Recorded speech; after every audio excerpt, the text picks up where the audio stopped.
God is one who said it. I don't have time, I would have read it. God was saying, in the day my anger is kindled, and I want to destroy mankind from the face of the earth with flood, that this rainbow. That means even God is saying, I don't want to just make promise. Let covenant hold me.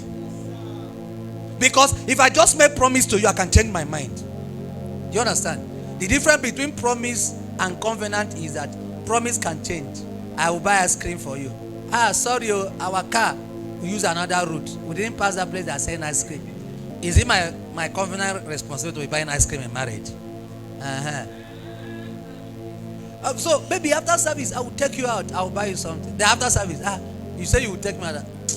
See, I want to pray. Am I breaking covenant? It's a promise.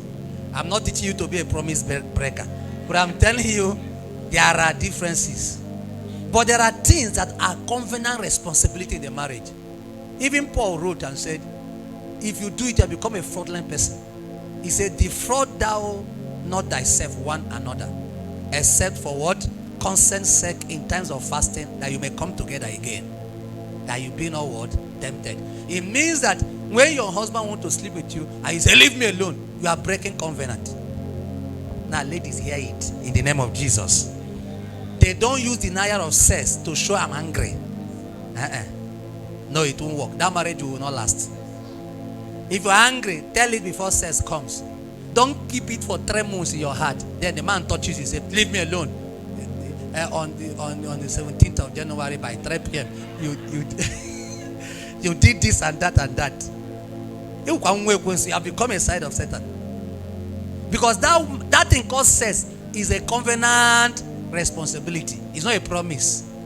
That's what the Bible says concerning your body. It does not belong to you. It says your body belongs to your husband. Your husband's body belongs to you. Because what you share now is covenant. That means if you are wearing wig and your husband doesn't like it, remove it. It's her body, it's his body. You go and plant issue quoting. The husband say, I don't like this issue quote. I don't like it. You say it's easy for you to be scratching your head. Madam, remove that issue quote. You don't understand covenant. Don't worry. When we teach marriage, we teach you. See, if you walk in covenant as concerning your marriage, you will never have one day of crisis. The reason all the marriage crisis people are having is because they don't do covenant in their marriage. And meanwhile, the only way provided for marriage to work is covenant. When God brought the matter in the book of Malachi, he said, this one is the wife of your youth, whom you have dealt treacherously with. He said, but I was a witness to the covenant of your marriage. You had them covenant with her. Which covenant? Marriage covenant. And God said, I was a witness to it. That's why it has the capacity to hinder prayer, both for the man and for the woman. It's because what you are touching is covenant. The moment you don't know how to live a covenant-based marital life, hardship will hit that marriage, will hit that home. Exposures of different kinds. You open the door to Satan. You never walk in covenant in your marriage and not see the power of God.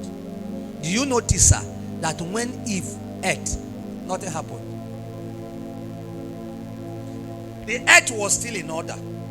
Dominion was still intact. As far as God was concerned, man has not fallen until Adam agreed.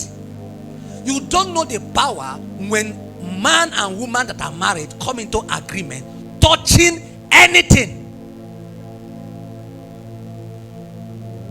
Smith Wigglesworth, the wife had always wanted to die, to go to he said, you will not go before me.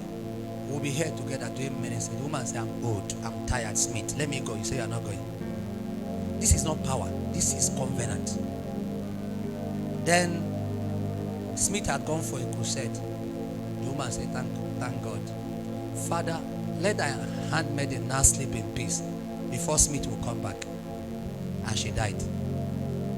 They told Smith, they said, your wife is dead. He said, keep her until I come back. And then he comes back from the crusade. Say, where did you keep her? They showed him.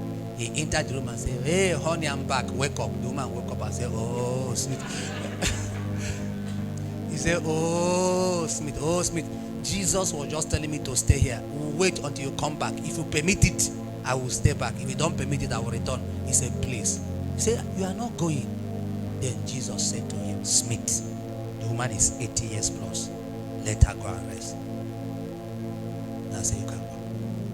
Now, you see, God cannot violate it.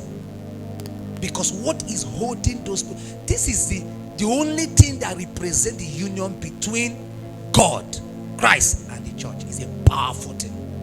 That's why anytime you see a man and a wife involved in crime or all these demonic activities, they are very powerful people. Hi, except you are ready. If is the wife and the husband are together in that thing, the wife is a wizard, the woman, the witch, the man is a wizard. Before you attack them, prepare. Don't go alone. Get the church around you, because that is a very formidable